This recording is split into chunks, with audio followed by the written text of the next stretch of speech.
Hola gente, ¿qué tal? Yo me chamo Laírton e hoje vamos a conversar sobre interpretação textual. Muito bem, mas vamos falar em português para que a coisa fique um pouquinho mais clara, tá?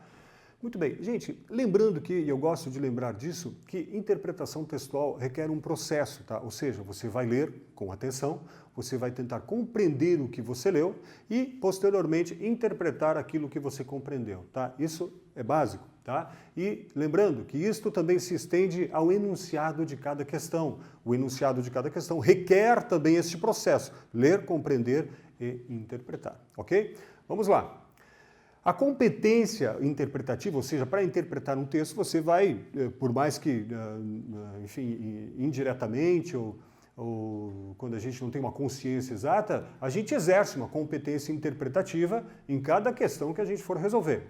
Volto aqui a falar sobre os nexos causais, ou seja, se tiver um nexo causal, por exemplo, pois, né, esse é um caso clássico. Tem um pois, e aí continua a frase, esse pois, ele encabeça uma causa, ou seja, uma causa do dito anteriormente, tá? Então, pode ter alguma questão dizendo assim, a expressão pois, blá, blá, blá, exerce uma função de causa, certo? Vamos adiante. Dedução. O que é a dedução, gente? A dedução, em uma interpretação textual, é quando você vai poder inferir a partir da leitura do texto, ou seja, você vai raciocinar e tomar conclusões e decidir algumas coisas em relação àquilo que você leu, tá? E isso, de novo, isso também se estende à interpretação do enunciado de cada questão. Você vai ler, vai deduzir aquele enunciado, vai tomar uma conclusão do que a pessoa está pedindo para você e depois você vai buscar a alternativa correta. Aqui, decodificar significados. O que é isso?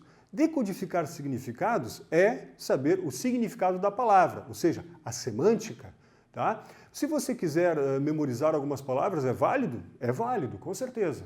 Mas o que você pode fazer é ler textos na internet, textos jornalísticos, textos de revistas, etc., que com isso você vai estar agregando vocabulário, que lá depois, na hora da prova, você vai conseguir decodificar significados a partir dessas leituras que você fez. E essas leituras também vão dar a você uma habilidade em leitura na língua estrangeira espanhol, ok? Vamos adiante. Entender as relações dos processos. O que é isso? Basicamente, gente, é entender quando você tem uma relação de um processo de causa, uma relação de processo de consequência, de concomitância, de anterioridade, posterioridade. Isso tudo, por exemplo, os processos de causa são com os nexos causais, de consequência, com os nexos, com as conjunções consecutivas, de concomitância, um clássico, mientras. Mientras significa enquanto e dá uma ideia de concomitância, ou seja, alguma coisa acontece concomitante com outra. A palavra que vai estar linkando estas coisas é mientras, tá? E anterioridade e posterioridade, questão de verbos aí que pode auxiliar você. Entender as operações comparativas, ou seja, num texto você pode entender, tentar identificar lá as comparações de igualdade, de superioridade ou também de inferioridade. Vamos a um texto, vamos a um exercício. Este texto aqui, eu vou lá no final primeiro para mostrar para vocês do que é. Esse texto é uma poesia, Pablo Neruda, chileno e tal, e tem um título, mas aqui eles não colocam o título porque o título facilitaria, obviamente. Mas então aqui a gente se depara com uma poesia, tá? Não é um texto informativo, então a gente não vai buscar uma informação, a gente vai ter que ficar dentro do eu lírico aqui da poesia. Então vamos lá. Por mi parte sou eu creio ser duro de nariz, ou seja, um nariz grande. Mínimo de ojos, olhos pequenos, escasso de pelos em la cabeça, careca, crescente de abdômen, ou seja, barrigudo, largo de pernas, pernas compridas, ancho de suelos, ou seja, ancho é largo. E, gente, aqui vai aparecendo muitas palavras que, se você aí quiser anotar, é importante, tá? Mínimo é pequeno, escasso de pelos na cabeça, crescente de abdômen, largo, largo é comprido, não é largo. Depois aqui aparece ancho, ancho é largo, é para confundir, talvez, mas aqui a gente vai vendo o significado. Largo então é comprido, pernas compridas, ancho de suelas, largo, grande, pés grandes. Amarillo de tez, ou seja, pele amarela. E generoso de amores, impossível de cálculos. Gente, só uma observação. Até aqui a quarta linha, ele faz uma descrição física, tá? Está falando das feições do rosto, do abdômen, das pernas, da pele, então está fazendo descrição física. Aqui ele começa uma descrição psicológica e também descrições de caráter, ou seja, de como ele se comporta. Ou seja, generoso de amores, impossível de cálculos, confuso de palavras, terno de mãos, ou seja, mãos ternas, né? Lento de andar, inoxidável de coração, ou seja, um coração inoxidável, aficionado das estrelas, marés, terremotos, admirador de escarabajos, que é escaravelho, cascudinho, caminante de arenas, ou seja, caminhante de areias, torpe de instituições, torpe é meio abobalhado, assim, meio tonto, não dá muita importância, chileno à perpetuidade, ou seja, chileno até a morte, amigo dos meus amigos, mudo para os inimigos, intrometido entre os pássaros, mal educado em casa, tímido nos salões, arrependido, sem objeto, péssimo administrador. E vamos adiante. Na verdade, ele está fazendo uma descrição dele mesmo, tá? Do eu lírico. Navegante de boca. O que significa navegante de boca? O cara é um tarado? Não, pode ser. O cara adora beijar muito. Navegante de boca.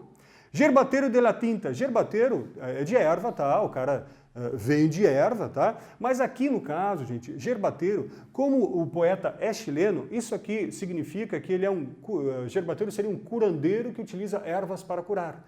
Então, se ele é um gerbateiro de la tinta, significa que ele é talvez isso, um curandeiro que utiliza a tinta para curar. Ou seja, ele escreve aquilo que ele escreve vai fazer bem para muita gente, ou mal, né?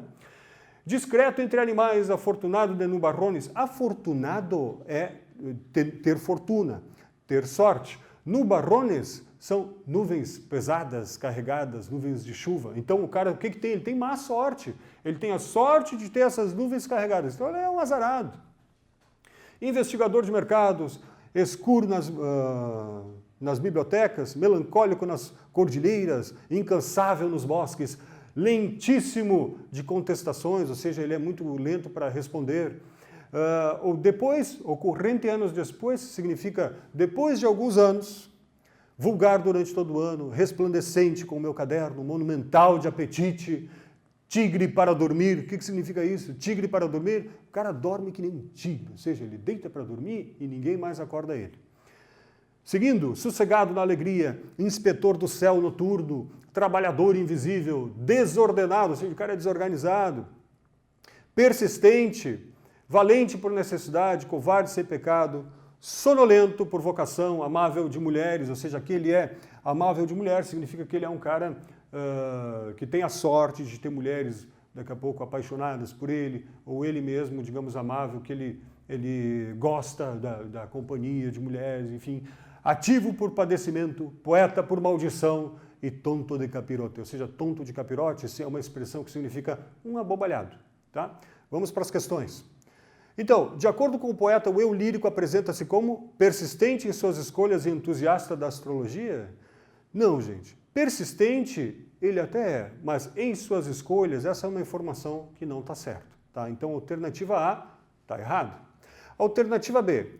Dedicado à profissão e ufanista inveterado. Dedicado à profissão, ok, quando ele diz que é um gerbateiro de la tinta. Agora, ufanista inveterado, essa palavra inveterado, a gente utiliza quando uma pessoa é muito viciada. Viciada demais.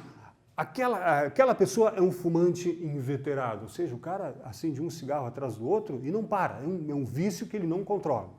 Então, não é, tá? Ele é um ufanista, sim, porque ele diz que é um chileno à perpetuidade, ou seja, até morrer, mas não inveterado. A letra C, amigável com os vizinhos.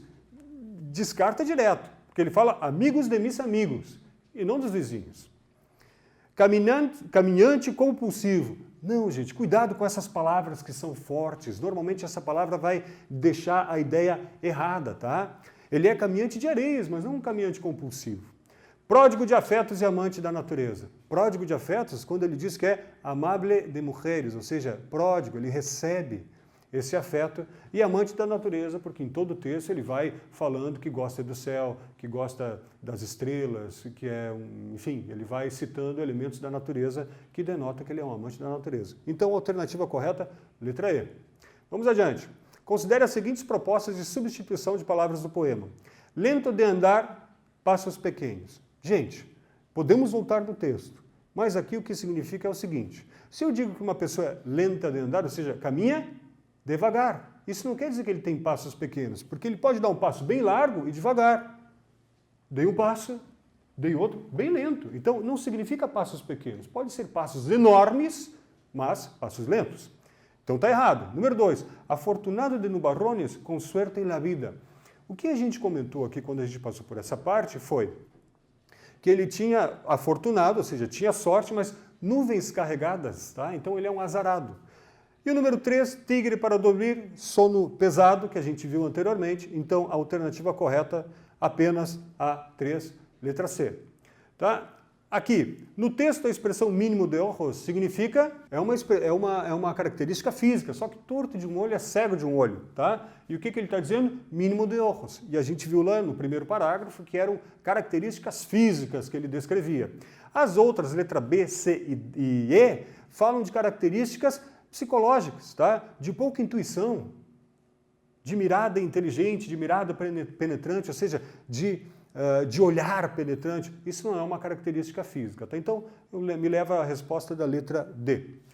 E essa aqui, a melhor tradução para a expressão ancho de suelas seria, se você lembra das palavras com um significado diferente, tá? E esse aqui, ancho, significa largo. Então, largo de suelas, ou seja, largo de pé, tem um pé grande, tá? Então, pé grande seria a minha alternativa correta. Talvez você ficasse confuso entre a letra A e a letra B. Ah, mas de pé chato, significa que ele tem um pé largo também. Não, gente. Pé chato é uma deformidade do pé, no peito do pé que ele é mais chato. Não significa ancho de suelas. Ancho de suelas seria um pé largo, consequentemente eu posso entender como um pé grande. E as outras alternativas estão bem erradas. Ó. De pé quebrado, não. De pé torto, também não. De pé descalço, não. Tá? Muito bem. Era isso por hoje. Nos vemos na próxima aula. Grande abraço.